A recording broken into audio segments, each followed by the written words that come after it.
Bueno, pues muy buenas tardes. Estoy muy agradecida por la invitación y traigo una lectura sobre Louis Bourgeois, compartiendo este espacio con Beatriz, que es una gran artista, una gran acuarelista, también próxima al psicoanálisis. Y bueno, pues se trata de que algo compartamos de todo esto y a ver qué resulta. Déjame ver porque ya se te murió la señal maestra. Ahí lo tienes de nuevo. Le habré movido yo. Creo que se movió con tu pie, pero no te preocupes mucho. Te voy a acercar más. ¿No quieres hacerte para acá? Pues sí, es que tengo el cable aquí, mira. Entonces si me hago pasar por delante. Aquí estoy bien. ¿Sí? Sí. Para que tengas más espacio. Ya me fui yo como 3 pueblos adelante. Con ese hacia adelante y hacia atrás, pero ya no sé en qué imagen se pone. Ahí, en la primera. Ahí, no, ahí, exacto.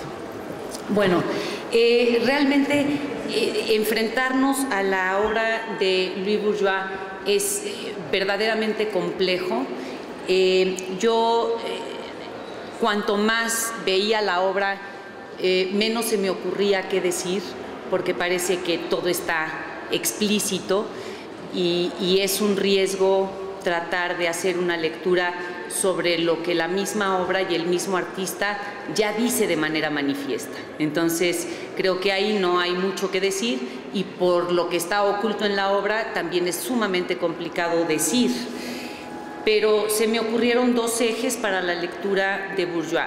Una, el recuerdo encubridor, y la otra, la madre araña, en relación al cuerpo y en relación a eso que deja cautivo al sujeto dentro de sus redes.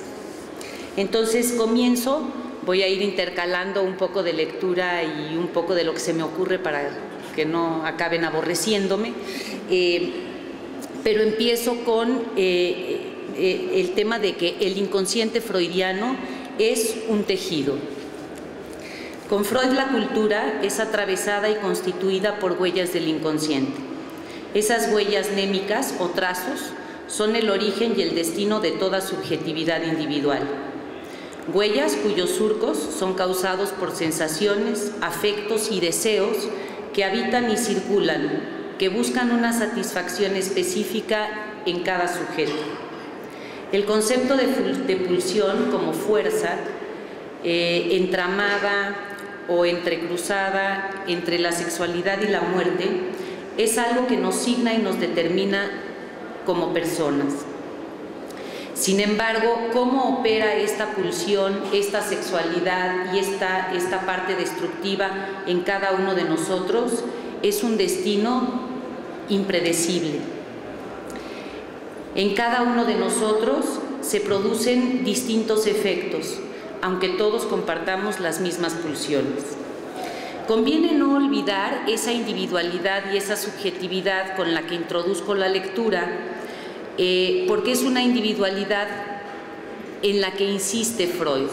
El psicoanálisis no es una psicología general, no se trata de una estadística. Cuando Freud dice que el destino en las elecciones de la neurosis son impredecibles, quiere decir que cada quien, con la madeja pulsional, hará su propia chambra. Cada quien tendrá que hacer a su manera cortes, amarres, bordados y restauraciones de su propio pasado a lo largo de una vida. Eso fue lo que hizo Louis Bourgeois, quien a partir de su historia infantil tuvo suficiente tela de donde cortar para hacer de su pasado un presente continuo. Pero además, estar frente a una artista como ella exige soportar una dosis de desconocimiento frente al contenido de su obra. Cuanto más veo, me parece que menos sé de ella. Tengo la impresión de entender muy poco, aunque su obra parece decirnos mucho de sus deseos inconscientes. Vemos por todos lados falos, tetas, sexualidad, cuerpo, mujer, madre, araña, tótem, superyo, el retorno de lo reprimido, el sadismo, el masoquismo. Edipo, una serie de fantasmas bordeando el crimen, la locura y la muerte, y todos los demás amores restantes tan humanos que están en todos nosotros. Yo estoy convencida que el inconsciente hay que escucharlo en lo no dicho, en los intervalos del silencio, en los recuerdos encubridores. El inconsciente obra por lo que no está dicho. Lo que se comprende hay que dejarlo pasar. La escucha del inconsciente no tiene lugar con lo que se comprende, sino con lo que es desconocido para cada uno de nosotros. Los hilos del inconsciente operan tan silenciosos y secretamente como una araña que produce tejidos y redes. ¿Han escuchado a una araña decir algo mientras teje? La araña, como el inconsciente, solo se conoce por sus efectos. El recuerdo encubridor freudiano es un taller de tapices. La infancia está irremediablemente perdida. Para Freud ya no hay vuelta atrás. El pasado, freudianamente, es una ausencia que se hace presencia y una presencia de la ausencia. Los recuerdos del pasado están cubiertos de velos. No sé si está la... Hay que estar retocando. Ahí está. Están cubiertos de velos, de telas, de rellenos. Los recuerdos están hechos con las patas de la memoria o con las patas de la araña, del inconsciente. Son cuentos que nos contamos. Son celdas que recubren nuestra subjetividad y nuestra historia.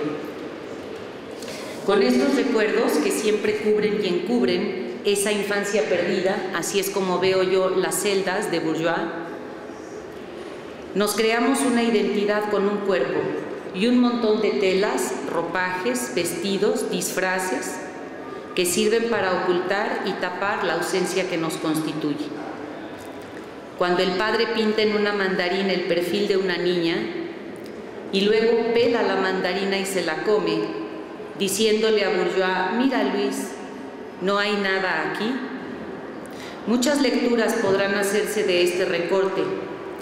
Por ejemplo, ¿qué hay detrás de los recuerdos encubridores o de la novela familiar del neurótico?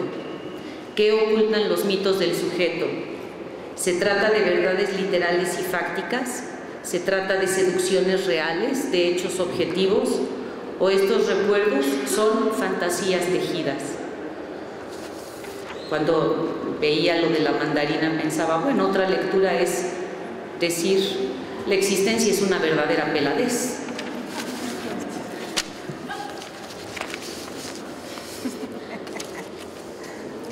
Bien. Días negros, es lo que estamos viendo. Días negros donde la misma artista remite el color a un estado de ánimo.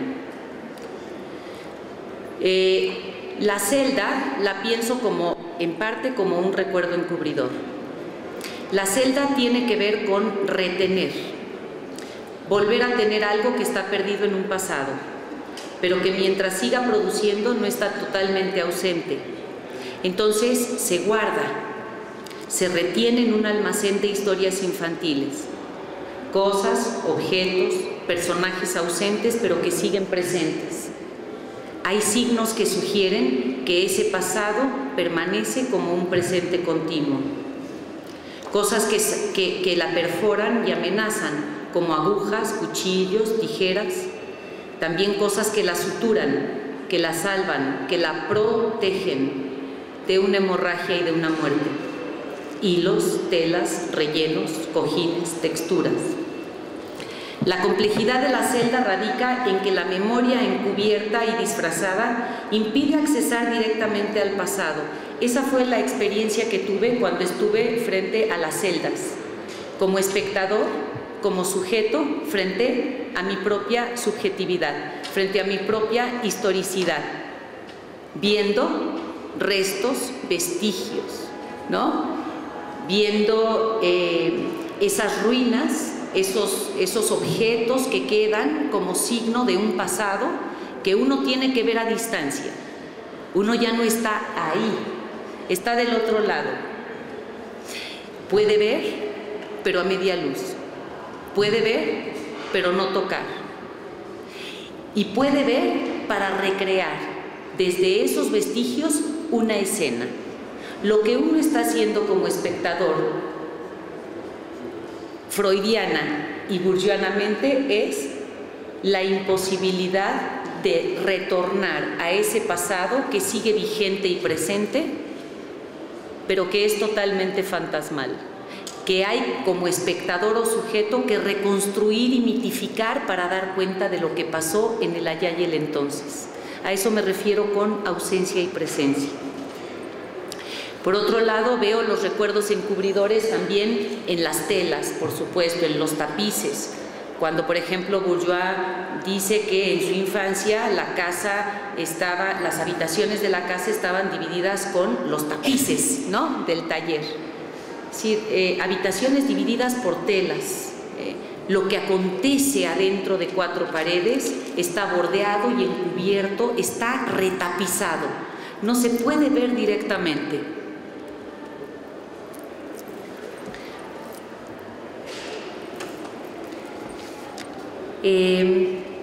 Las rejillas son un límite que impide tocar directamente el pasado, pero también las rejillas me hicieron recordar el tejido de la araña.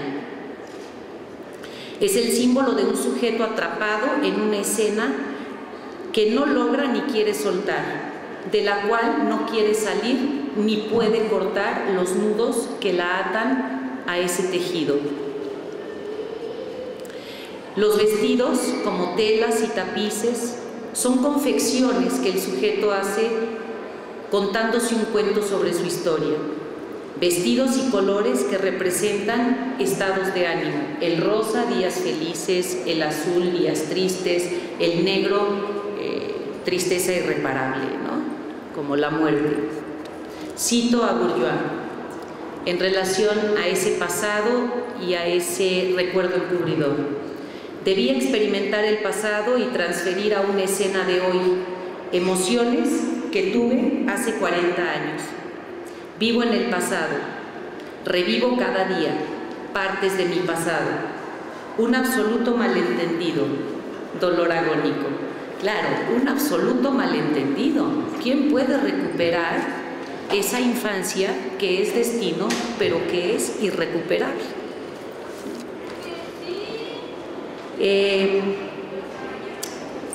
Después, siguiendo lo del recuerdo encubridor, voy a cabezas sin oídos, que también a mí me resultaron significativas.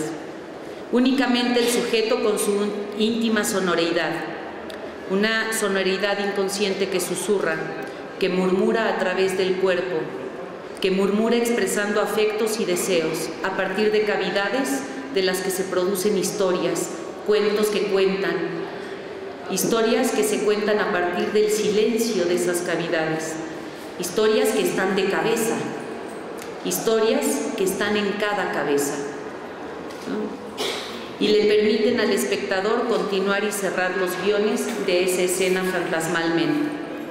Cuando veo estas escenas, pienso en que todo, incluyendo la existencia, pero sobre todo nuestros deseos y nuestra subjetividad, nuestra identidad de sujetos, todo pende de un hilo.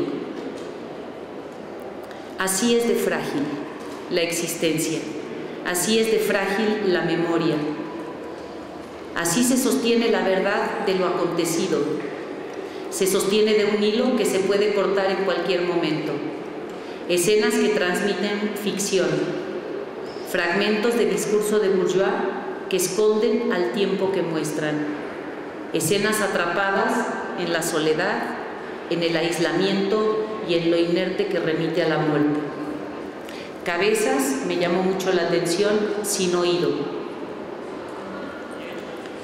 Quizá un imperativo implícito en esta falta de oído que tienen las cabezas. De todas las cabezas, solo una tiene oído. Quizá el imperativo es: no puedo escuchar, porque estoy fija, estoy coagulada en una escena del pasado, cito, que no puedo ni quiero olvidar.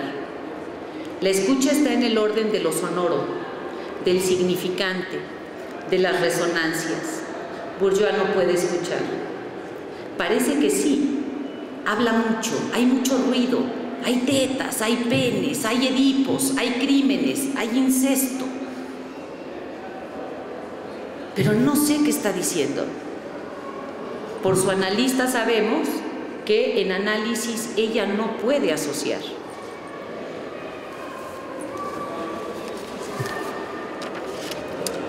Ahora paso de estas cabezas que penden de un hilo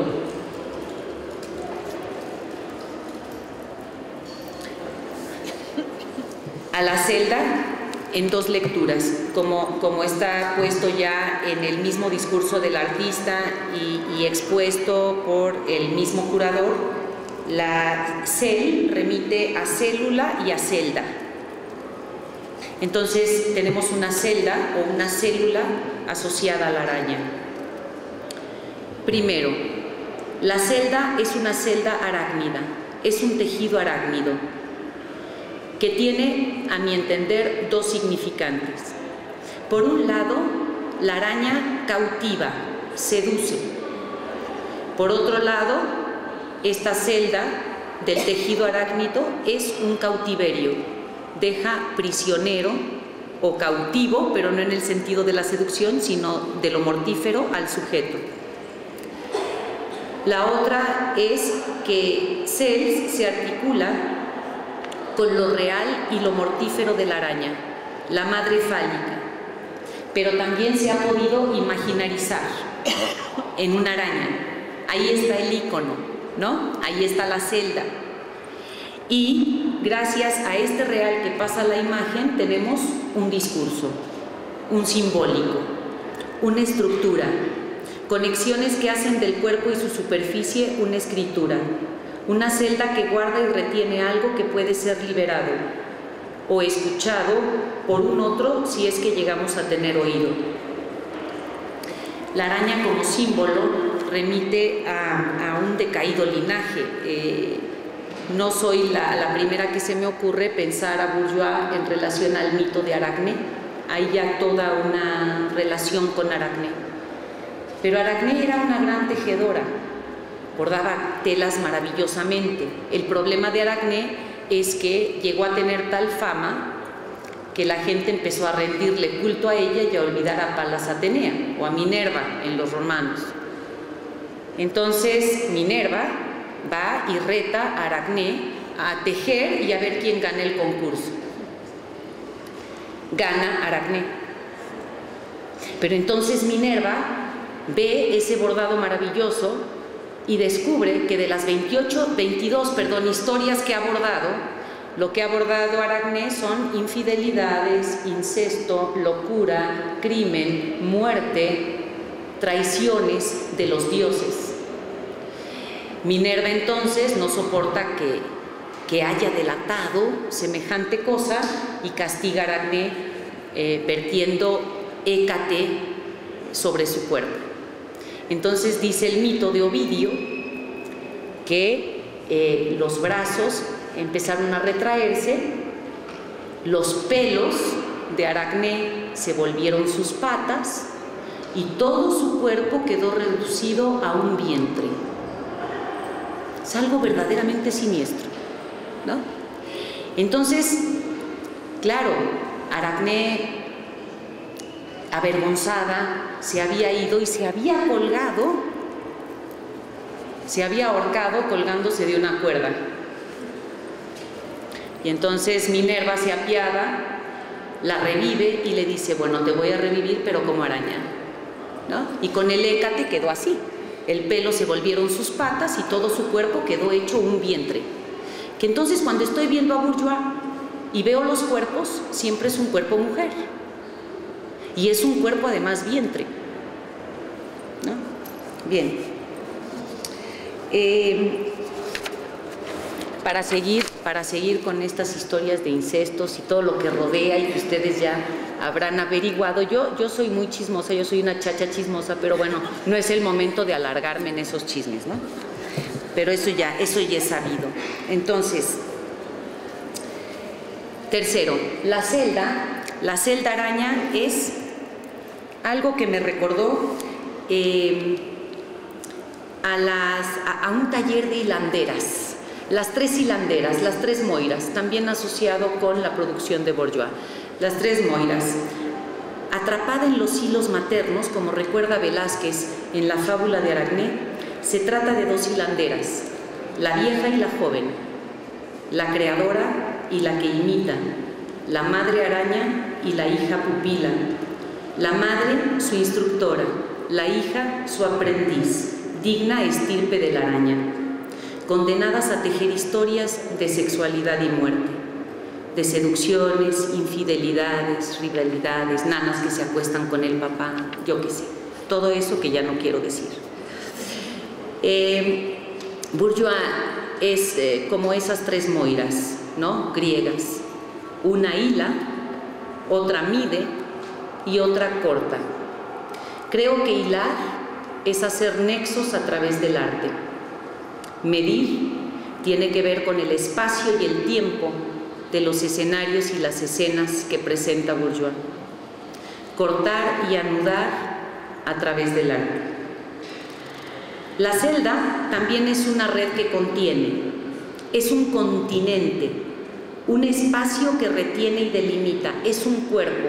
Creo que la celda, en tanto araña, madre, continente, es un cuerpo hecho pedazos, un cuerpo tejido, pero no disuelto ni fragmentado. La celda es una red imaginaria que le da cuerpo a la escena y da unidad al yo. La celda también es la célula materna. Acuérdense que tenemos celda y célula. Es una célula materna. No, es una mujer casa, mujer madre silenciosa y cómplice como la araña, ¿no?, que está al tanto de lo que acontece entre el marido y la institutriz, ¿no? Pero bueno, ella está enferma y se calla. Esta célula es como un cordón umbilical que mantiene cosida a Bourgeois con su madre durante toda la vida. Cito: a los 80 años, Bourgeois cantaba canciones de cuna mientras hacía obras con la tela. La celda célula araña es un cordón umbilical, un hilo de extensiones incalculables, donde el sujeto queda preso y cautivo a la célula tejido materno. Cito: cuando sientes dolor, puedes retraerte y protegerte, pero la seguridad de la guarida también puede ser una trampa. El retorno a la madre es el retorno a ese cautiverio, a la muerte. Petite Maman es una ironía. La indefensa, enferma y víctima madre en realidad es una gigantesca araña, es una madre fálica, es un real insoportable de una madre como animal totémico que devora. Solo es tolerable esa madre en tanto se ha imaginarizado en una estatua monumental, cargada de un discurso que todos nosotros hacemos y tejemos y de un imaginario, el ícono, que petrifica a la madre y le quita lo amenazante, porque ya no es una madre viva. Bourgeois tenía una pesadilla. Aparecía la madre del artista como la muerte en forma de canasta de mimbre. Fíjense, la canasta de mimbre, el vientre, el contenedor, el claustro de la araña que devora y engulle, en donde queda, ¿no?, protegida y aprisionada. Creo que Petite Maman es la sublimación de la madre fálica asociada a la pulsión de muerte.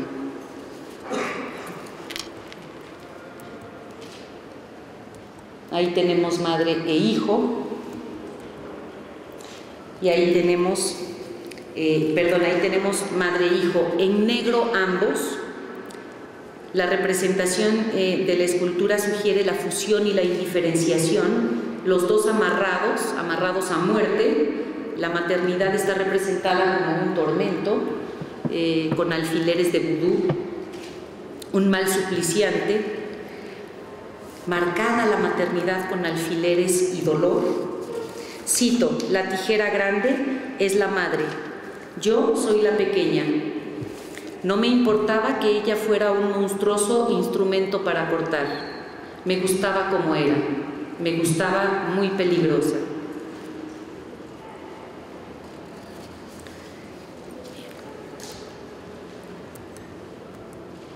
Vean los alfileres, ¿no?, en la cabeza de la madre. Bueno, esta escultura, dar o quitar, yo puse dar o quitar la vida.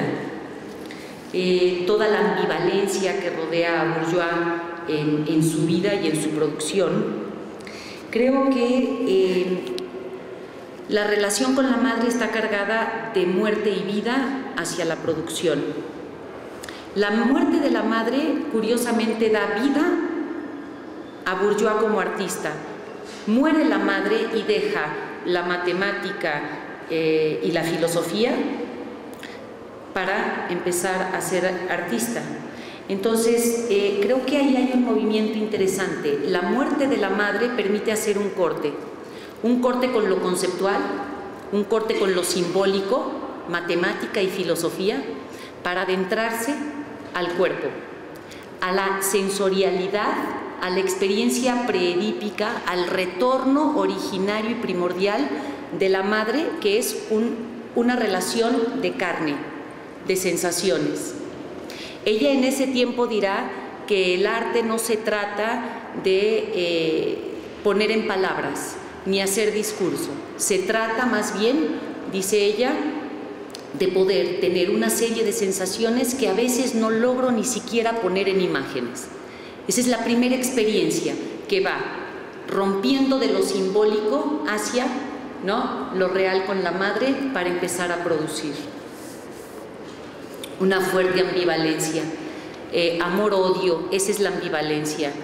Y creo que para todos es más o menos común pensar que el odio nos divide, mientras que el amor nos une. Sin embargo, el enorme conflicto en la ambivalencia de un sujeto, creo que es al revés. Creo que justo a lo que queda atado o unido el sujeto es al odio. Y con lo que corta y con lo que no se puede unir es con el amor. Bourgeois tendrá una enorme dificultad para hacer lazo social. Y hay una enorme diferencia entre pensar amor-odio, pulsiones agresivas en la producción cultural, ahí qué bueno, ¿no? Pulsión de muerte al servicio de la cultura, eso es maravilloso. Y otra cosa es pensar todo el mundo pulsional en relación al lazo social, porque eso es muy distinto. Ahí es donde el artista puede ser un verdadero genio, así dicho nietzscheanamente, pero un verdadero fracaso en términos de aislamiento, de soledad, de resentimiento y de odio, porque no puede hacer lazo, porque no puede unirse con el otro, ¿sí? Entonces son efectos muy distintos. Fíjense la mano, ¿no? Como ahí está la ambivalencia de dar o quitar, ¿no? Esta obra es sobre el ello-yo y el super-yo.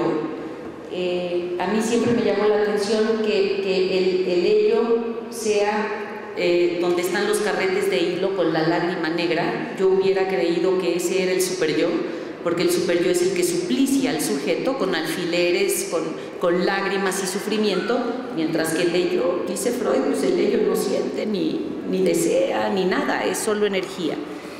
Pero bueno, este super-yo, cito, solo voy a citar lo que dice Bourgeois en relación a esa ambivalencia.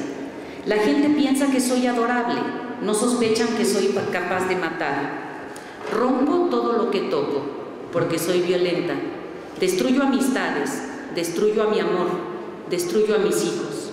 La gente no sospecharía generalmente, pero la crueldad está ahí, en la obra. Rompo cosas porque tengo miedo y paso tiempo reparando. Soy una sádica porque tengo miedo.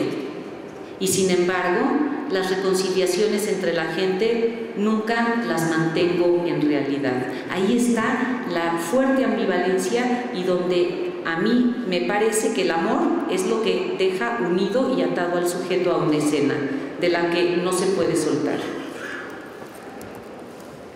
Dama de compañía, aquí tenemos a la casa madre araña, ¿no? Integrada al cuerpo. La araña sale del vientre del sujeto e invade el espacio. Los hilos de la telaraña salen y entran por la boca, significantes maternos que constituyen el cuerpo de un hijo. Lo que queda de ese cuerpo son los retazos del discurso de la madre.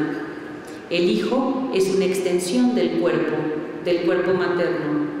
Es una célula, es parte de esa célula. El hijo es un órgano de ese cuerpo. Es un cuerpo, madre, vientre, almacén. Un taller donde se confeccionan hijos y obra. Digamos que se confecciona en ese vientre, en lo biológico, en la literalidad, hijos, y en lo simbólico, lo que está confeccionando y tejiendo Bourgeois es hijo-obra.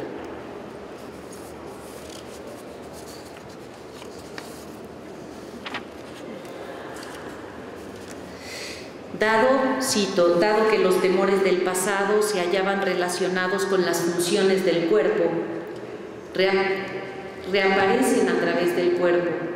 Para mí, la escultura es el cuerpo. Mi cuerpo es mi escultura. Cuerpos con prótesis, cuerpos objeto, cuerpos con objetos que cortan, ¿no? Muy violento.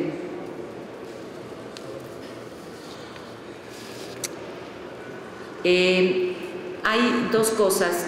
Decía que cuando muere la madre, ella deja la filosofía y la matemática y empieza con el arte, y cuando muere el padre, empieza su psicoanálisis.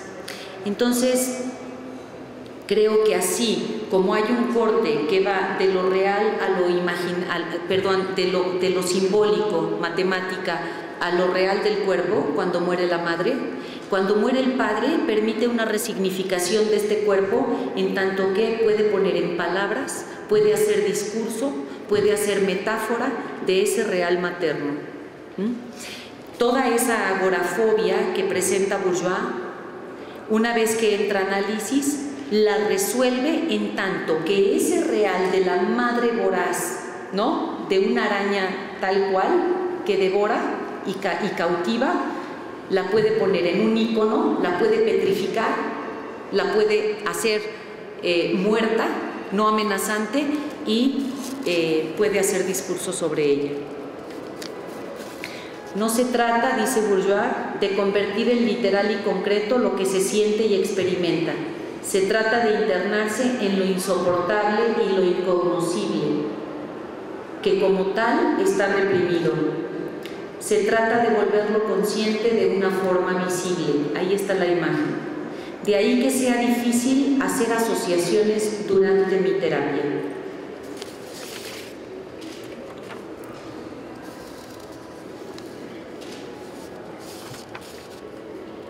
Bien, y ya para terminar, creo que la muerte de este padre y la entrada a análisis permiten metaforizar y simbolizar algo, no sé qué, algo de esta parte mortífera de la araña, permite novelar, permite ficcionar y nos mete a todos como espectadores en sus mitos, ¿no? Entonces parece que dice mucho y nos quedamos frente a la obra diciendo, ¿no? Pero ¿qué onda con el Edipo? ¿O qué onda con el falo? ¿O quién es el falo? ¿El padre? ¿La madre? Entonces uno se pierde, uno se enreda. Eso es lo que hace ella como excelente artista y tejedora. Acabamos enmarañados. en todo su discurso, ¿no? Ahí está lo encubridor, parece que confiesa demasiado. Dicen por ahí que la mejor manera de ocultar algo es mostrándolo, y creo que es algo de lo que hace Bourdieu, ¿no? Bueno, yo qué sé. Finalmente, este también feminismo,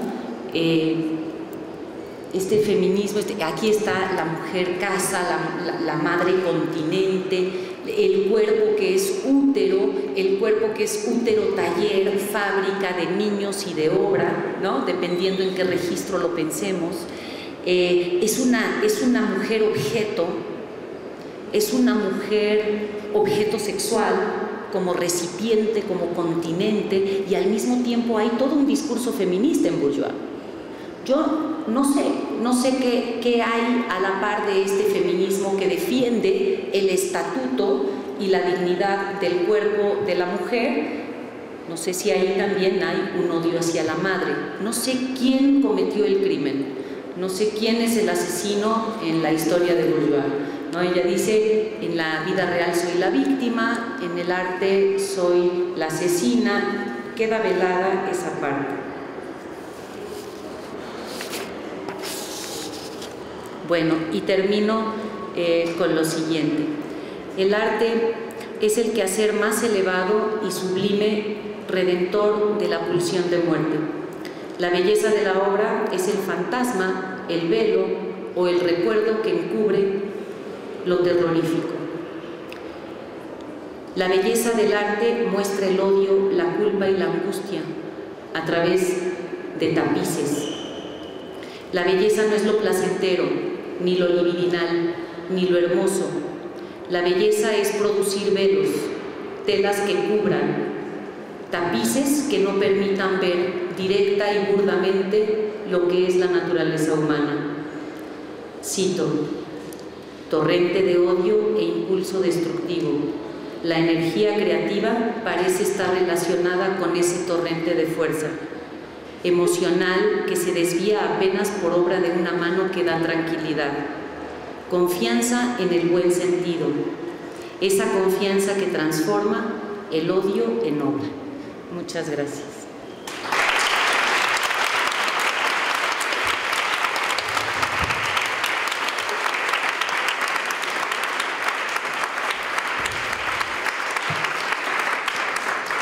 Voy a cambiar la presentación aquí un segundo. ¿Quieres pasar por acá? Para ¿Te quedas ahí? la Beatriz, mientras si alguien tiene una pregunta, que hacerle pasar un comentario. Yo no sé qué es. No conozco la vida de Bourdieu, pero a usted como persona que la ha estudiado y a través del análisis quisiera saber si ella logró en sus análisis evidenciar y tener una catarsis, una creencia, observando ya directamente el incesto de los padres, que es evidente en absolutamente todo. Es lo que tú decías. Bueno, tú contestas. Y ahorita te lo paso.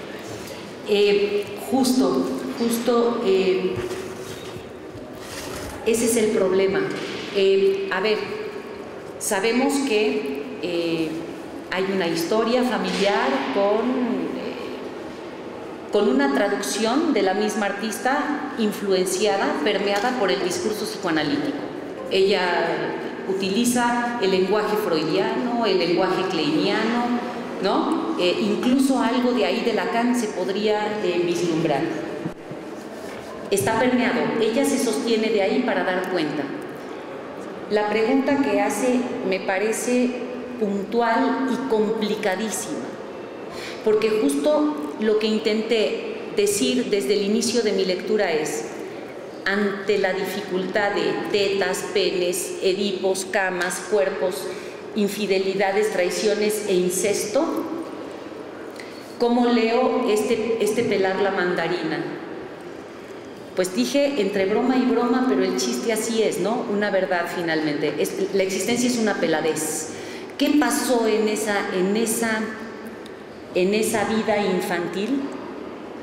No sé, parecería que hay una cuestión de incesto. Mi pregunta es, ¿lo leemos en la literalidad y decimos hipotéticamente que el padre cometió incesto? ¿O alguien? Tendría que ser el padre, me imagino. ¿O todo esto es parte de una construcción de la que ella se sostiene desde el discurso psicoanalítico? Ella va a terapia, ¿no? Ella habrá trabajado cosas, pero desconocemos esos contenidos. Entonces es como, estar con Bourgeois es la misma experiencia que tengo con Poe y la carta robada. Es enigmático, es maravilloso, pero ¿qué dice la carta? Y entonces parece que el artista confiesa y dice muchas cosas, y yo decía, cuanto más escucho, más me confundo. No sé si irme por la literalidad. Freudianamente no podría irme por la literalidad. Pensaría que eso no fue una seducción real, sino que eso es una fantasía. Pero ahora... Bueno, a mí también, desde que vi la obra, por supuesto pensé en el incesto. Y yo creo que Bourgeois habla de muchas cosas, habla de lo tolerable, habla de lo que ella puede aceptar, aunque conozca todos estos, pues todas las penas que sufrió, todos sus temores, hay cosas de las que no habla, pero la obra habla. Y yo la verdad es que sí le creo a la obra, porque es algo que se siente, que se presiente, es algo que genera muchísima angustia cuando veo una obra. Cuenta tu propia historia y serás interesante. No caigas en la verde enfermedad de la envidia y de la ambición. No te vuelvas loco por el éxito ni por el dinero. No permitas que nada se interponga entre tú y tu obra. Este es uno de tantos poemas de Bourgeois. Cortes, nudos y tejidos del inconsciente. Los cortes a lo largo de la vida de Bourgeois son una práctica conocida y recurrida de deconstrucción, construcción y reconstrucción. Pero, aunque a simple vista podrían parecer compulsivos, son perfectamente calculados, medidos, cuidados. Y definitivamente está presente su formación académica en todos estos cortes. Esto a mí me llama muchísimo la atención porque todos los rostros que ella maneja se ve perfecto cómo ella va cortando los planos, el plano del rostro, el plano de la nariz, la parte frontal, la boca, ¿sí? Y esto es algo que, bueno, a mí también me gusta mucho de la obra. Esta muestra presenta principalmente obras tardías en tela. ¿Qué es la tela? Sino la piel de la que nos adueñamos y que cambiamos a placer, según la ocasión, y que al fin y al cabo podemos cambiar, podemos colorear, nos podemos disfrazar. Sintiendo la muerte aproximarse, Bourgeois intenta rescatar las figuras importantes de su vida a través de su obra, para así reconstruirse y morir en paz. Sí, gracias. Ahí. Sí. Mujer menuda, de facciones finas, ojos pequeños, azules, mirada profunda, labios delgados, con esa mirada traviesa, a la vez inquietante, a la vez inquisidora. Y esa sonrisa controlada y afable. La piel del rostro surcada por la vida. Pero para ella eso no importa.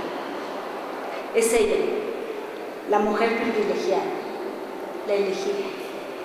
Y cito: el arte es un privilegio, es un consuelo. Ser una privilegiada significa que eres una favorita. Que lo que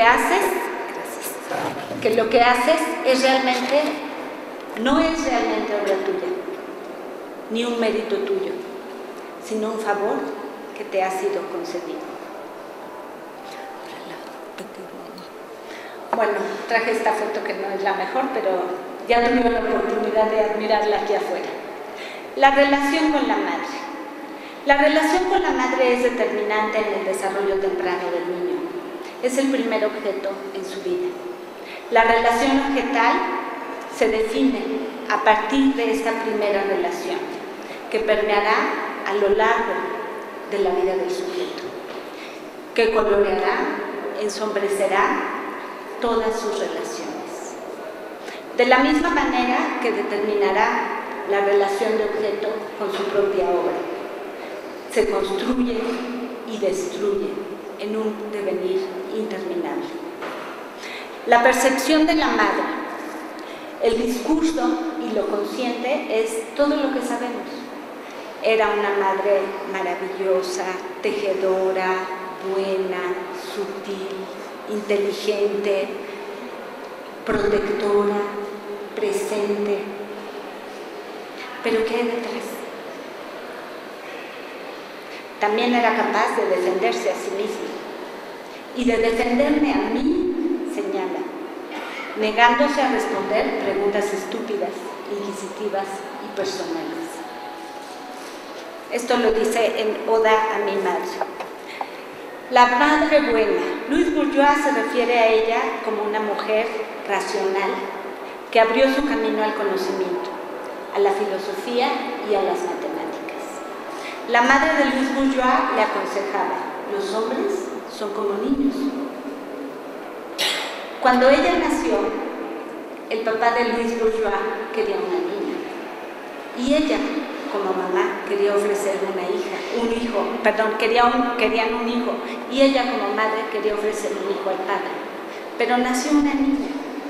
Y entonces, dice Bourgeois, ella supo cómo venderme a mi padre. Mira la niña, mira cómo se parece a ti, es idéntica, vamos a ponerle Louise. Igual que tú, el padre se llamaba Louis. Pero más adelante, Bourgeois supo que su madre, que además era una ferviente feminista y socialista, admiraba a una mujer que se llamaba Louise Michel, una mujer líder del movimiento socialista en Francia. Sin embargo, en este discurso aparente, estudiado, se deja de lado la rigidez de esas patas, el material, el bronce, frío, duro, difícil de moldear.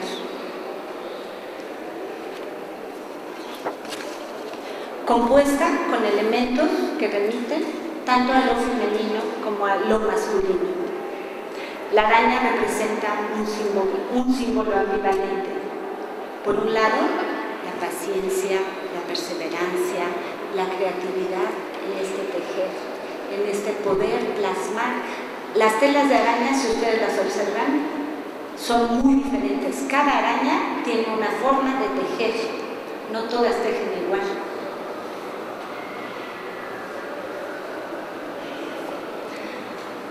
Ya me perdí.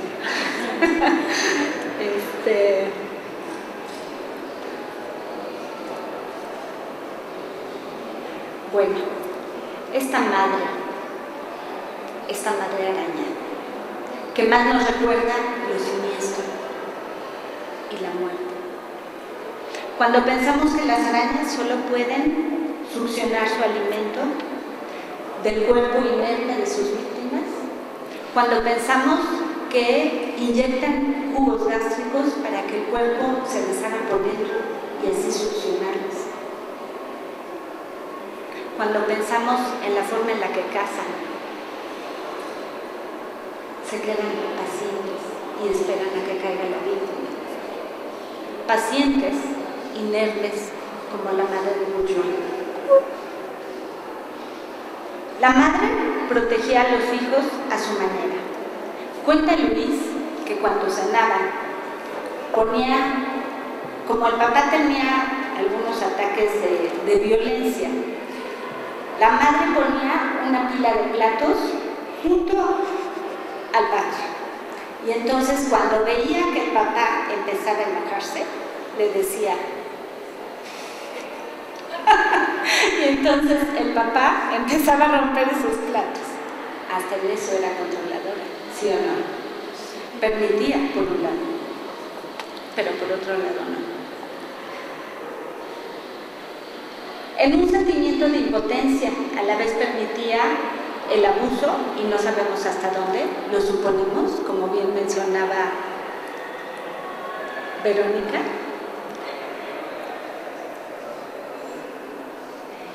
Y también permitía la agresión del padre contra los hijos y contra ella misma. Hacía un papel de testigo mudo mientras sucedían diferentes situaciones, ejerciendo una agresividad pasiva que sin duda alteró el entorno familiar.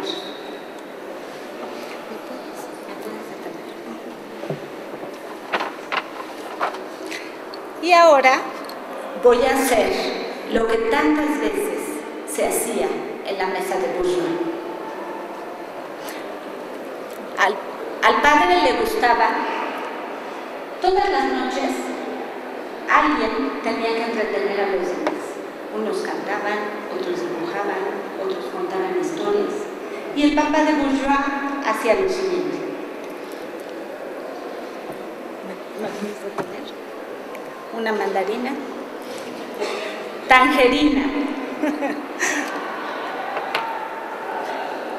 Tenemos que observar, como lo dice Bourgeois, que aquí hay dos puntos.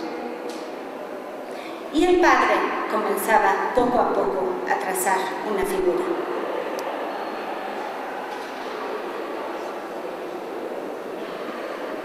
La cabeza,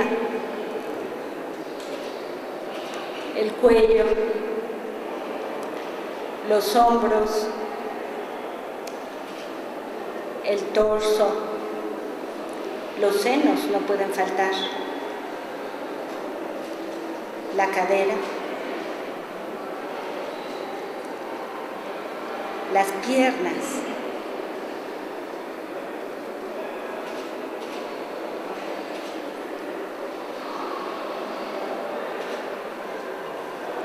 y por último, los pies. Aquí está.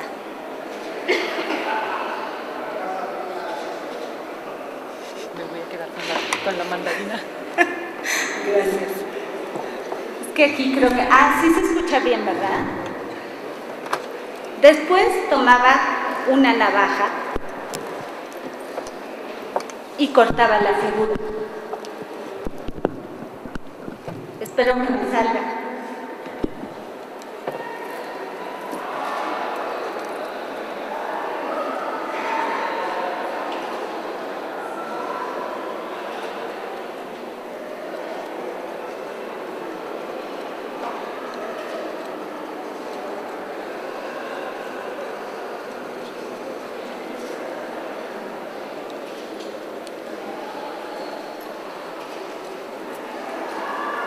Tengan un poquito de paciencia, lleva tiempo cortar. Y es algo que se tiene que hacer cuidadosamente.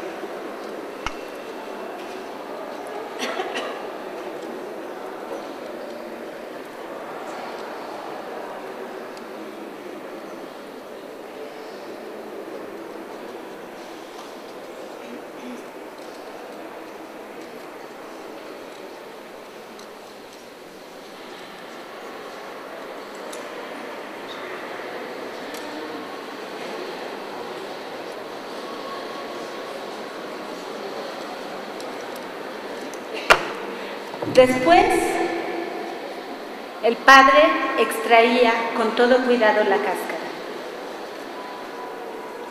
la cabeza, el cuello, el torso, la cintura, y llegábamos a un punto interesante, el sexo.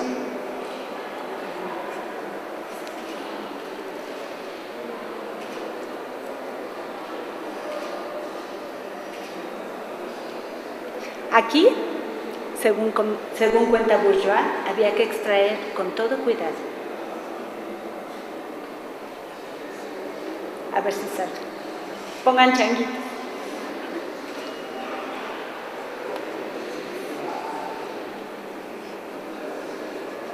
Va a salir con todo. Va a salir con todos los pelos de la araña. Lo más seguro.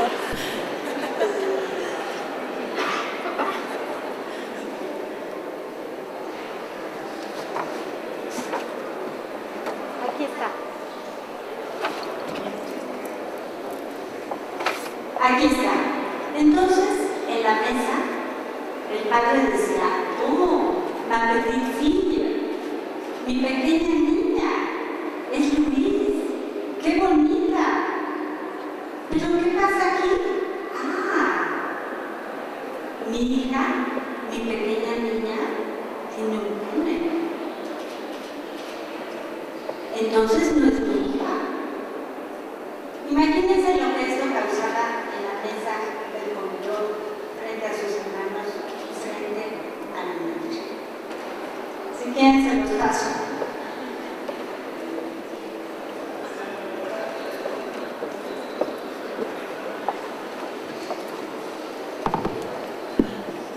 Bueno, aquí ya se escurrió la mandarina.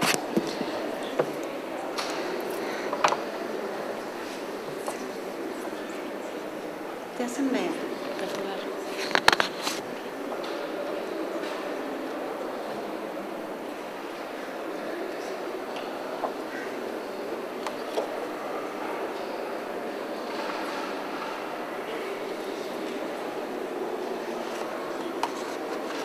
Ya me salté un pedacito. Bueno. Esto lo dejo así, ¿no? Sí, ya no sé cómo. Bueno. La madre de Luis contrajo la gripe española cuando ella tenía solo 10 años. Era una enfermedad que mató a muchísima gente en Europa durante la guerra y después de la guerra, y que normalmente era una enfermedad no tan larga. La enfermedad de la madre de Luis duró 10 años. 10 años en los que ella tuvo que cuidarla, dejó sus estudios de filosofía y de matemáticas para cuidarla y empezó desde muy temprana edad a aprender a restaurar los tapices. Empezó a aprender a dibujar los pies y las manos, que eran lo que normalmente se perdía en los tapices. Aprendió a tejer, aprendió a incorporar los tejidos. También quitaban, porque dice que tenían clientes puritanos de Estados Unidos, quitaban los penes de esos pequeños cupidos, de esos desnudos, porque no querían ver eso en sus casas. Y en lugar de los penes, ponían unas pequeñas flores encima del tapiz. Claro, ella menciona, mi madre, que era ordenada y escrupulosa, guardaba en una pequeña caja todos esos penes extraídos. ¿Se divertía? Sí, se divertía. Bueno. Y bueno, la enfermedad es percibida como un abandono cuando el niño es muy pequeño. Y además genera un gran temor del completo abandono. Ese temor se manifiesta una y otra vez en la obra de Luis y en sus escritos. Así, en 2006, reza: pequeña mamá, no me dejes, no me abandones, tengo necesidad de ti, yo no puedo hacer nada sin ti. Y bueno, en su vejez, por supuesto, siente aún más esta necesidad de su madre. La falta de comprensión por parte del niño se debe a la relativa debilidad de los procesos secundarios de pensamiento. Por esta razón, puede percibir una enfermedad de la madre como un abandono.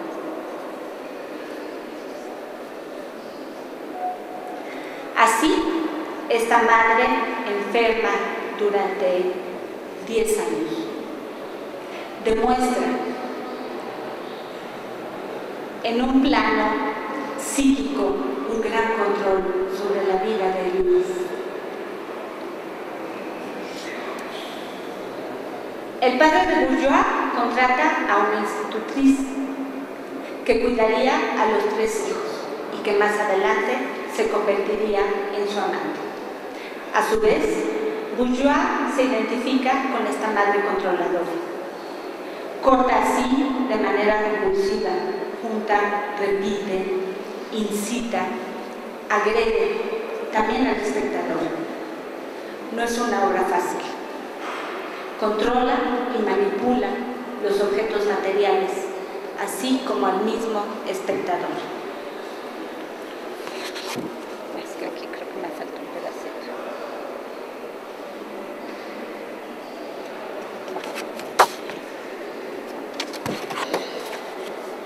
La lucha por la identificación.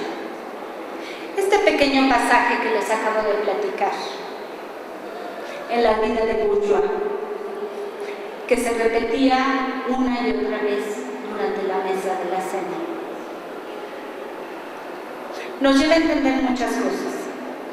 En primera instancia, podemos entender el origen de sus figuras humanas, sin brazos. Ella lo menciona en sus escritos. Sin brazos, ¿por qué? Porque están indefensas. Y esto, por supuesto, tiene que ver con la tesis del abuso.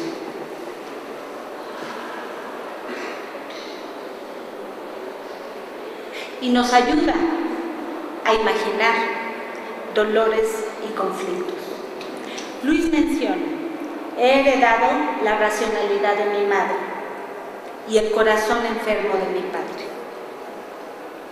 Ya se me olvidó eso.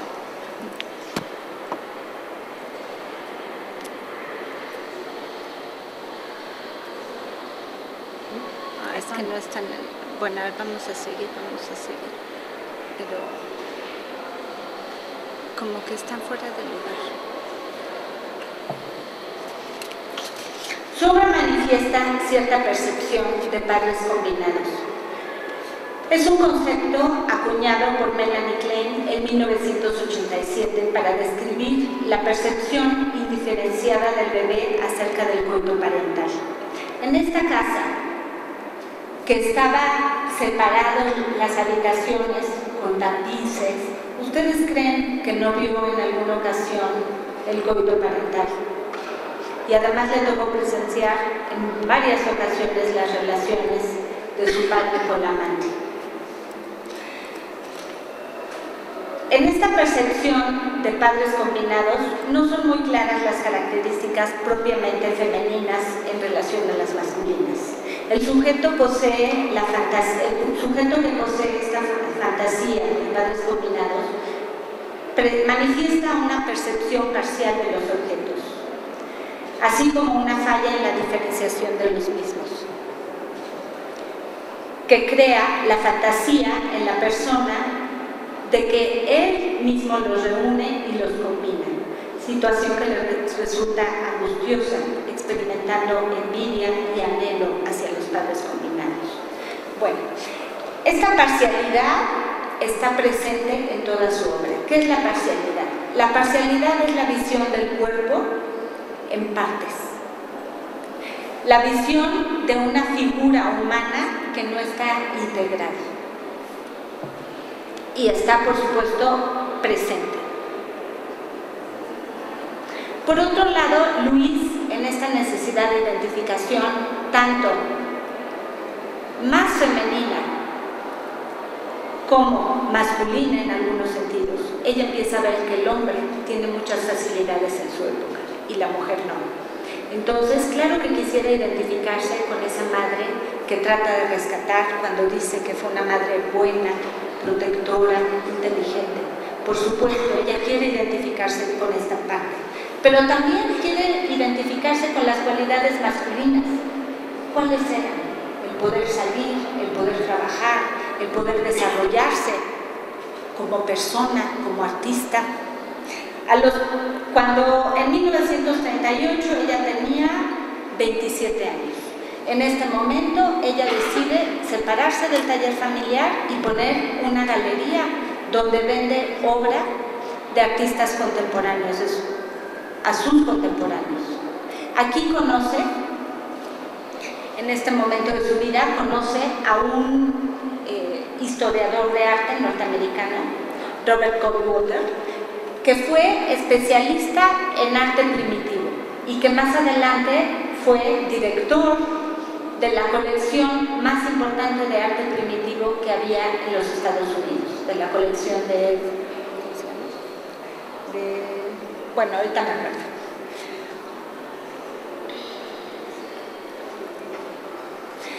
Con respecto a la identificación masculina, el manejo del conocimiento se ha considerado una característica masculina, en la medida en la que el conocimiento y las ideas son capaces de penetrar a los otros. Y dice, tuve 2 golpes de suerte. Yo era la viva imagen de mi padre.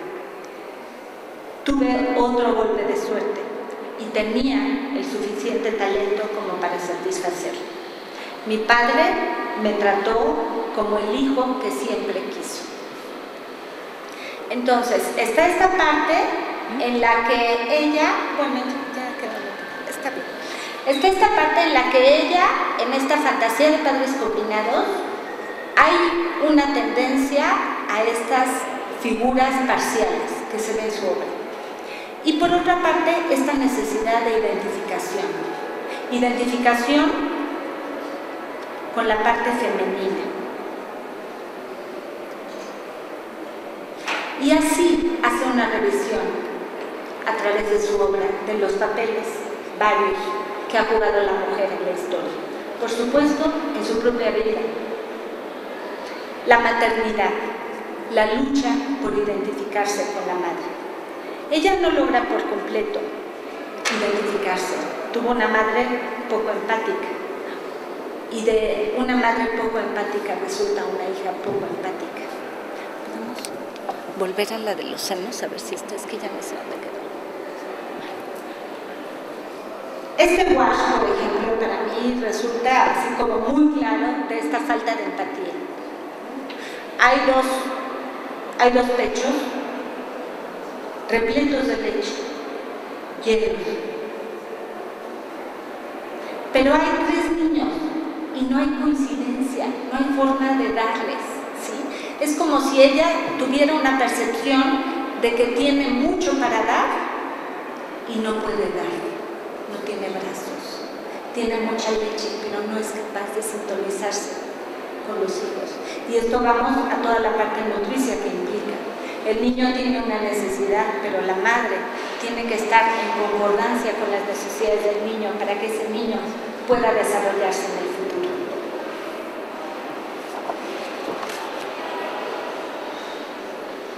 La concepción de la mujer, por otro lado, está toda esta parte de la femme maison. Imagínense una época, ella se casa en 1938, va a Estados Unidos a vivir. En 1939 hace una adopción de su primer hijo. En 1940 nace el segundo. En 1941 nace el tercer hijo. Y más o menos en los 40 ella empieza con esta idea de la femme maison. Una casa situada en el cuerpo de una mujer. Imaginen que en este momento acaba de terminar la guerra. Las mujeres que habían estado trabajando porque no había obreros suficientes, los hombres estaban en la guerra, tienen que replegarse de nuevo a sus casas. Y así, poco a poco, Hay diferentes teóricos que describen el carácter opresivo de la vida doméstica, que la vida doméstica había llegado a adquirir para las amas de casa en este momento. Mientras que la nueva sociedad de consumo promovía la imagen de una esposa feliz.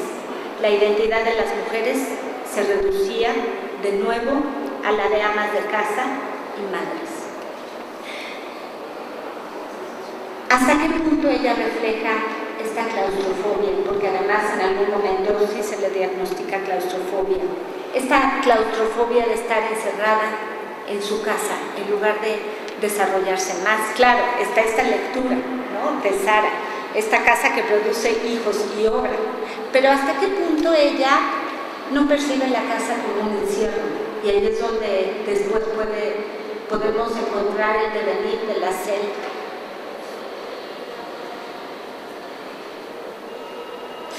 Por otro lado, la casa, para Bourgeois, es el escenario de vivencias violentas. Ella, durante su vida y sobre todo al final, tuvo la oportunidad de comprar, de adquirir muchas casas. ¿Saben qué hacía con ellas? Las tenía vacías. Y decía, así me aseguro de que nadie sufrirá dentro de sus paredes. Existe una escisión clara frente a la concepción de la mujer. Por un lado, a ver, vamos a ver si encontramos otra, porque como ya me perdí. Ahí está. Por un lado, la mujer de su casa, la hermana, la madre, la esposa, la novia. Por el otro, la mujer relacionada con el placer. Esta mujer vista parcialmente, vista por partes, como un objeto, como un simple objeto utilitario, desmembrada, sin cabeza, sin brazos, únicamente las partes del cuerpo relacionadas con la genitalidad y con el erotismo.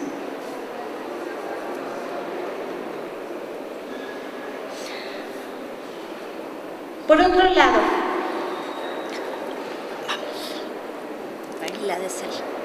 Por otro lado, Bourgeois, en este remembrar y en este encontrar el pasado y traerlo al presente, hace un rescate de su propia sexualidad, a mi modo de ver y en la lectura que yo hago de esta pieza. La sexualidad vivida y recordada, el intento de sexualidad, de la integración de la sexualidad en la memoria. Es un intento de la integración de su propia sexualidad, un rescate, un decir, todo estuvo bien.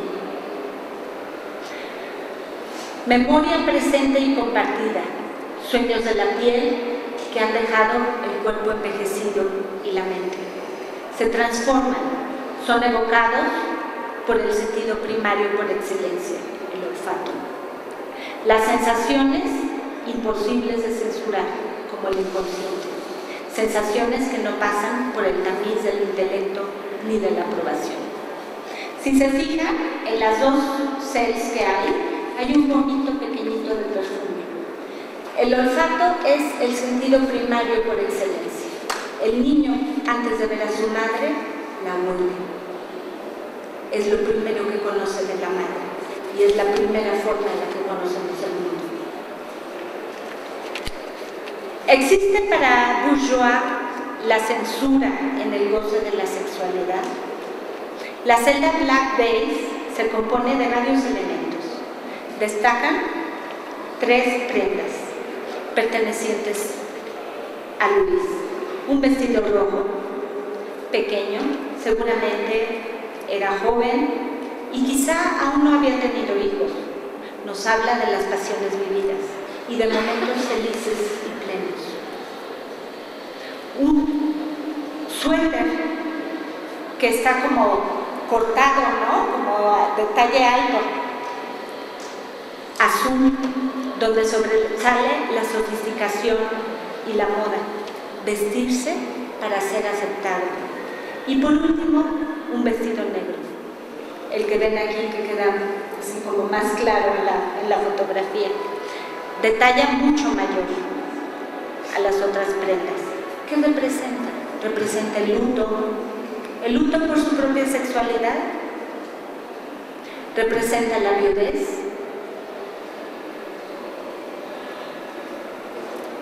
o representa de nuevo un pene hervido. No olvidemos, ella juega con las texturas. Unas repelen, otras atraen, invitan. En un rincón, una pequeña silla, colocada dentro de un capelo, observa la escena.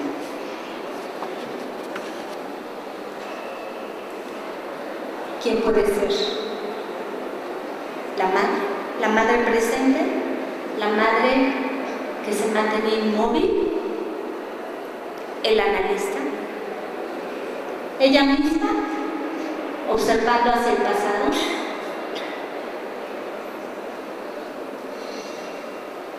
Bueno, y ahora vamos a otro tema que me parece primordial en la obra de Bourdieu: la escena primaria, la sexualidad vista como una agresión. La inmadurez del aparato sexual infantil fuerza al niño a traducir los hechos genitales adultos en pregenitales. De esta manera, interpreta las relaciones sexuales entre los padres como una escena violenta.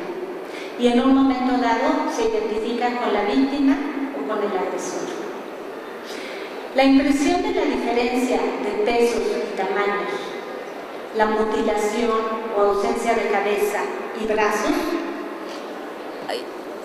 en esta pieza subrayan la sensación de desasosiego.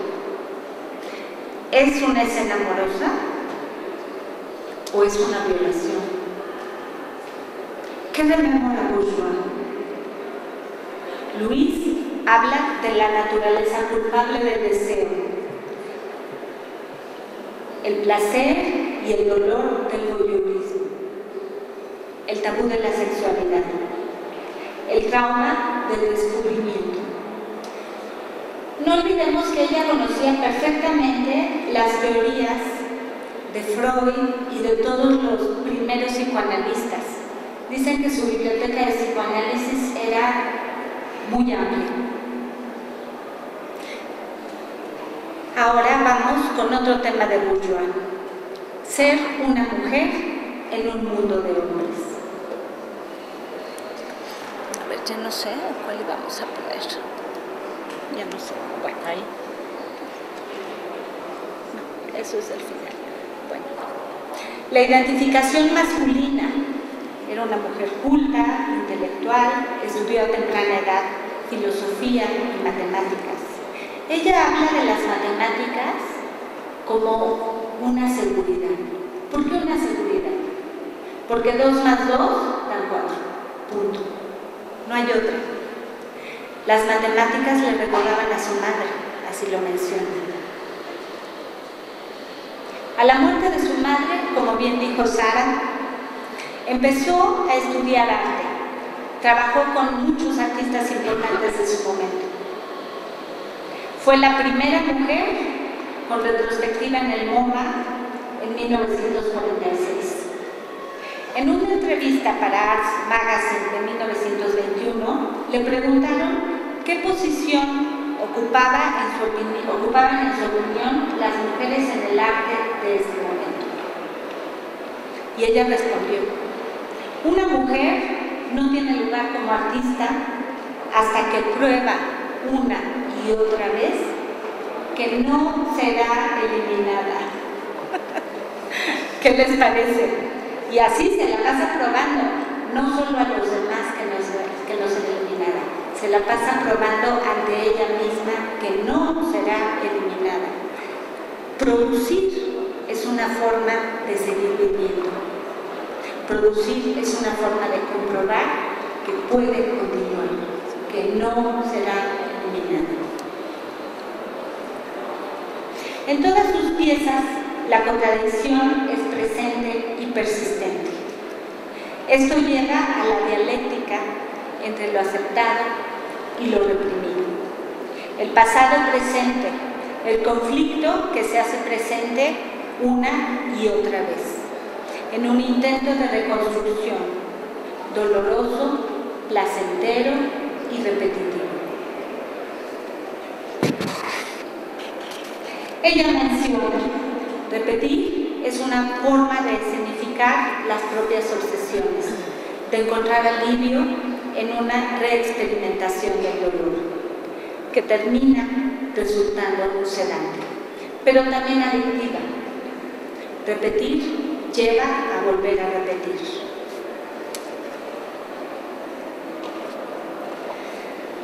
Ahora sí volvemos a la celda, es que ya no sé dónde se quedó, a la otra, a esta. Okay. La mirada, el espejo, los huesos.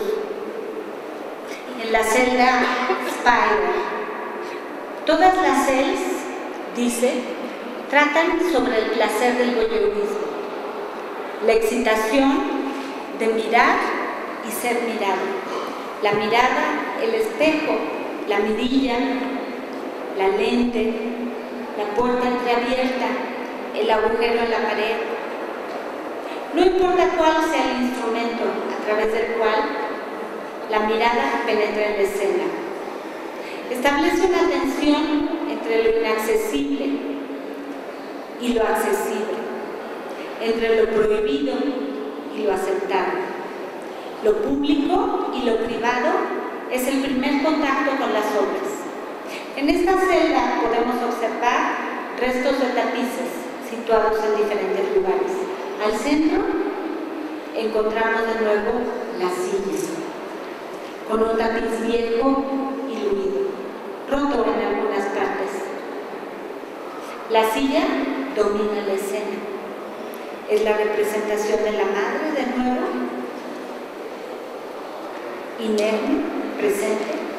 Es Luis misma, que ocupa un lugar invisible en el juego interminable de las miradas y que sigue viva hoy, ahora, en cada uno de nosotros, en cada espectador que visita su obra.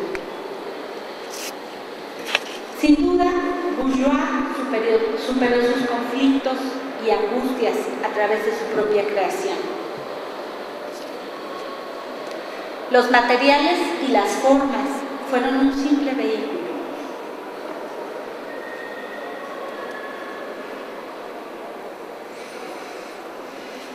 Vivir en la mirada del otro.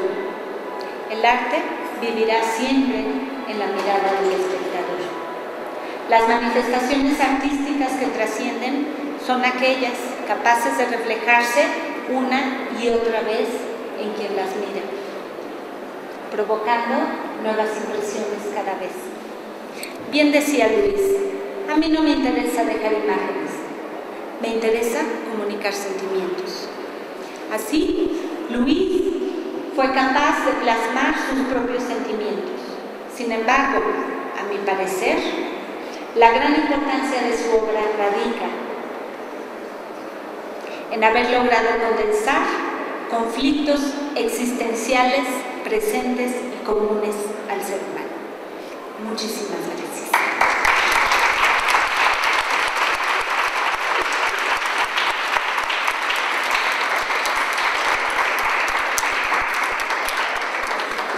Gracias. No sé si alguien quiere hacer una pregunta. Si no, bueno, antes de que se vayan, agradecer muchísimo a Beatriz Gaminde, a Sara Fernández por estar aquí con nosotros y por supuesto al público. Y además quería invitarlos el próximo martes, el 11 de febrero a las 7, un recorrido por las salas de exhibición de la mano del artista Pedro Reyes. Es una actividad con cupo limitado, por lo que si están interesados, pedimos que vengan con bastante tiempo de antelación. Y ahora sí las podemos hacer. Un recorrido por exposición. ¿Qué significan esto de las estructuras verticales?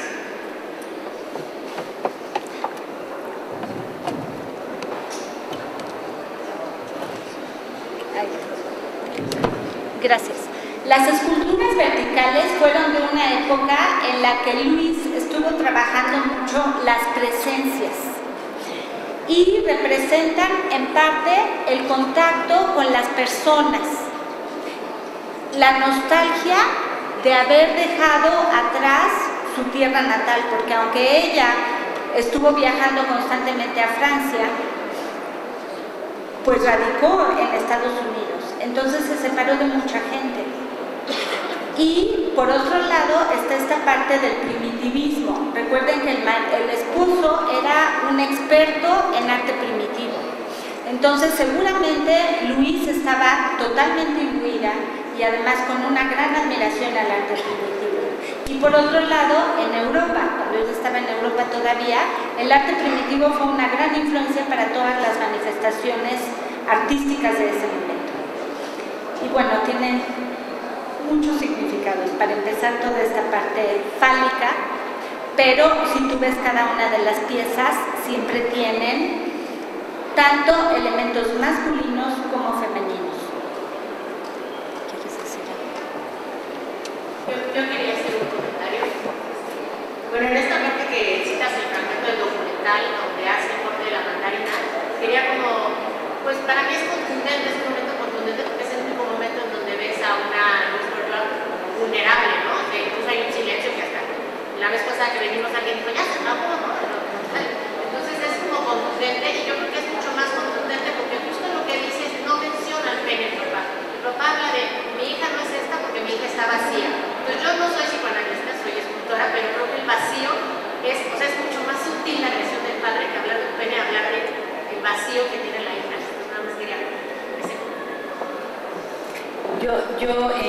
con respecto a lo que acabas de acaba de mencionar, no sé, tú, usted, sí, a mí esta resonancia, ¿no? Hay como una frontera sumamente delicada en la escucha psicoanalítica donde podemos interpretar. A ver, una interpretación me parece a mí que siempre es violenta, porque es poner palabras extras que no están en un discurso que no están. Pero, a ver, aunque es una frontera delicada, ¿cierto? Es una frontera delicada en, claro, lo sugerente, el erotismo que puede estar implícito en pelar una mandarina con el perfil de Bourgeois por el padre. Pero justo lo que aparece ahí, al menos explícitamente, es ¿qué hay detrás de la cáscara? Nada.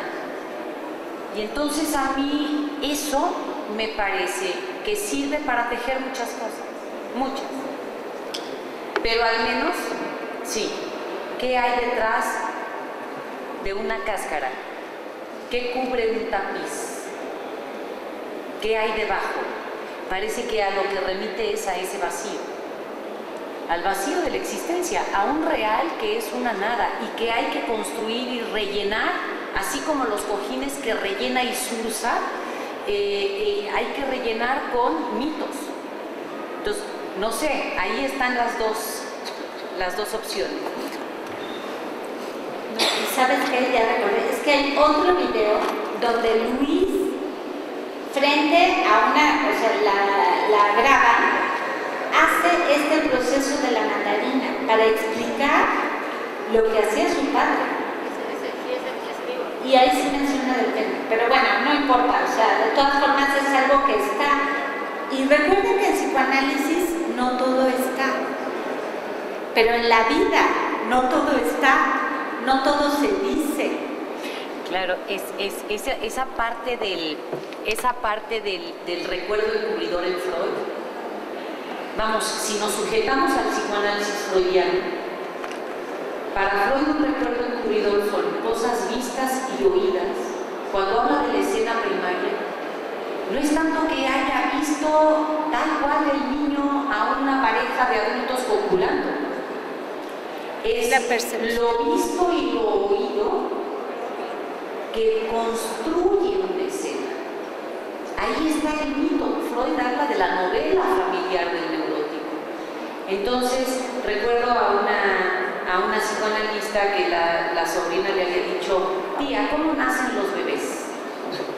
¿No? Con 5 años. Entonces la tía, siendo psicoanalista, le da la explicación, ¿no?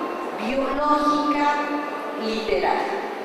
Y días después, el hermano de la psicoanalista llega y le dice: oye, ¿qué le dijiste a mi hija? Bueno, pues me preguntó cómo nacen los bebés. Sí, es que estábamos comiendo ayer, estábamos en la mesa y dijo: tía fulana me dijo cómo nacen los bebés. ¿Cómo? Salen por la caca. Es decir, a ver, es que ahí está el encubrimiento. Da igual lo que expliques o lo que acontezca. Cada quien desde la subjetividad arma y teje su historia. Si agarramos a dos hermanos y cada uno nos habla de su madre, uno dice: a ver, pero ¿qué no son hermanos? ¿Quién es la mamá? ¿No? Es decir, incluso cuando se enuncie pene o vagina, ¿no? A mí se me hizo muy concluyente que decía que la figura de la mandarina no tiene manos. O sea, eso no tiene brazos. No tiene brazos, entonces es completamente indefensa todas las noches que se cortaba la cáscara. No todas las noches se cortaba la cáscara, pero claro que está esta indefensión. Y para Bourgeois, ella en el discurso aceptado, volvamos, ¿no? En su propio discurso, dice que esto habla de la indefensión. Pero yo digo que tanto habla también de la propia agresividad, que no puede controlar a veces, pero que encausa y que sublima a través de su obra. Sí, recuerdo una paciente de Freud que le decía que había sido abusada, seducida por el padre.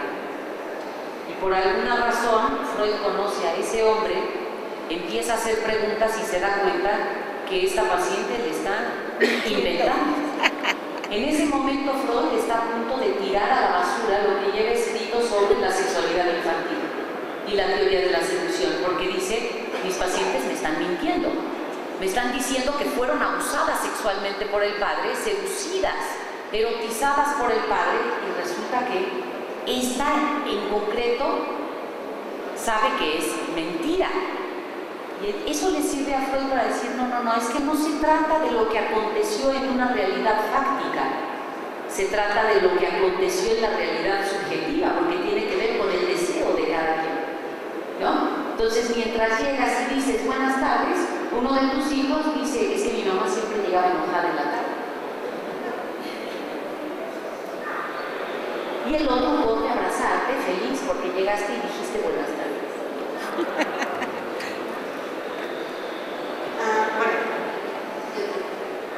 Es un poco cambio de tema. Me gustaría saber la interpretación tanto del artista como del psicoanalista acerca de los huesos. Yo lo tomo como un interior expuesto, pero me encantaría escuchar. Es que yo por aquí traía algo de los huesitos precisamente, los que están en la cel de este lado, en la de Spider, y ahí estaba la fotografía.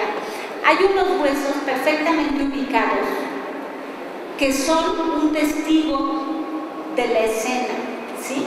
Pero en muchas de sus obras, de alguna manera pone ojos, ¿sí? Ojos que miran y que son mirados.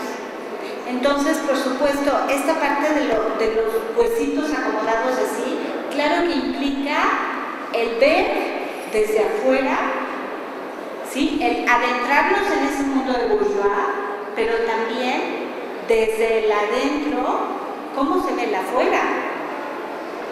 Y más cuando suponemos que ahí puede estar una Bourgeois o una madre, como la de Bourgeois, o nosotros mismos, si pudiéramos ser. como se vería desde adentro. Y en la pieza que está al final, ay, ¿cómo se llama la de? La que tiene como un espejo atrás, que me parece maravillosa. Ahí, si ustedes se fijan, hay como ojitos, porque, claro, no es que se haya maltratado cuando de tantas exposiciones. O sea, se ve, perdón el sacrilegio, pero bueno, se ve que Luis empuja de alguna manera esta lámina para crear esta sensación de ojos. Y para mí son como testigos de toda esa escena, que aparentemente, porque ahí yo también tengo otra lectura, que aparentemente es la mujer que se embaraza, ¿no? Porque hacemos una lectura del lado izquierdo al derecho. Está la mujer que se embaraza, nace el niño y luego ya el niño está en su cama acostado, ¿no? Ya como de unos 8 años. Y hay una figura masculina presente de este lado, ¿sí? Pero hay una lectura inversa. Hay una figura masculina presente y hay un niño indefenso acostado en una cama en una posición casi supina de indefensión. Perdón, no supina, sino, o sea, como fetal, ¿sí? En una posición de indefensión, desnudo y descobijado, o sea, está nada más sobre la cama. Y después de eso está la mujer embarazada. ¿Sí? O sea, hay una lectura que es totalmente contraria, pero volviendo a esto de los ojos, ¿qué tanto de repente, o sea, es este juego de las miradas, ver y ser visto? Y ella, por supuesto, habla del voyeurismo, del placer, de ver y de ser visto, y del placer de exhibirse, ¿no? Los artistas, claro que todos, artistas, plásticos, escultores, actores, claro que hay un exhibicionismo. Ir a ver una obra de arte, ir a ver una película, claro que hay un voyeurismo. Que la vestimenta es una forma de travestir la muerte. Tapamos esa nada. O sea, justo lo que cubre este imaginario es un costal de huesos. Creo que lacanianamente podrías ver en esta parte de los huesos, no sé dónde están, eso me fue. ¿Los huesitos ahí están? Aquí. Ah, eso. Creo que ahí queda claro el registro de lo real del cuerpo, expuesta esa nada de ser, ¿no? La muerte tal cual es lo que nos constituye debajo de toda esa tapicería que yo como ropavejero va juntando retazo a retazo y va hilvanando para construir un imaginario. Pero detrás de la imagen de ese espejo, detrás de esa parte especular, lo que tienes es una nada, ¿no? Una muerte. La otra es que hay que hacer algo con la muerte. A partir de ese vacío y de esa nada es que se produce. Precisamente porque está el vacío y el silencio, precisamente porque la muerte es quien nos ha parido, tenemos que hacer algo a partir de esa figura.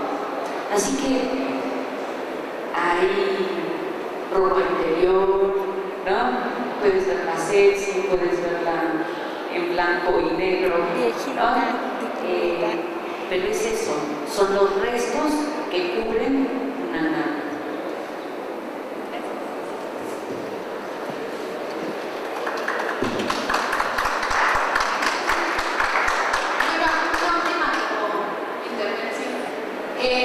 Hablando de la naranja, a mí como que me remite, no sé si realmente es una interpretación pues acertada, pero pues una interpretación de por qué no tiene brazos. A mí se me ocurre como que el padre la visualiza como alguien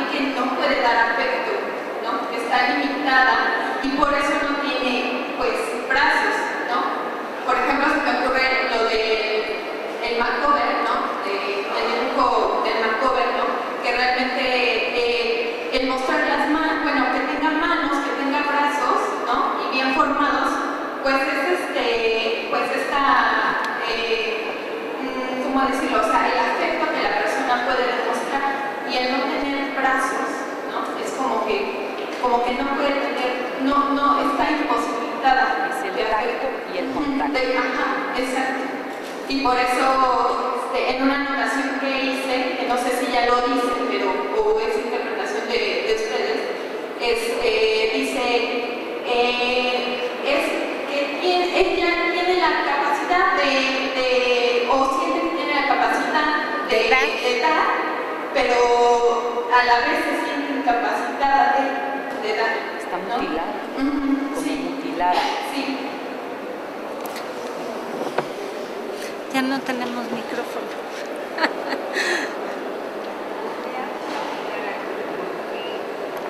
¿Podría decir algo de por qué adoptó un primero?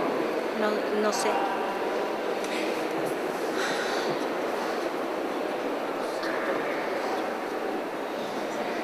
Ya tenemos que terminar. Si adopta al niño,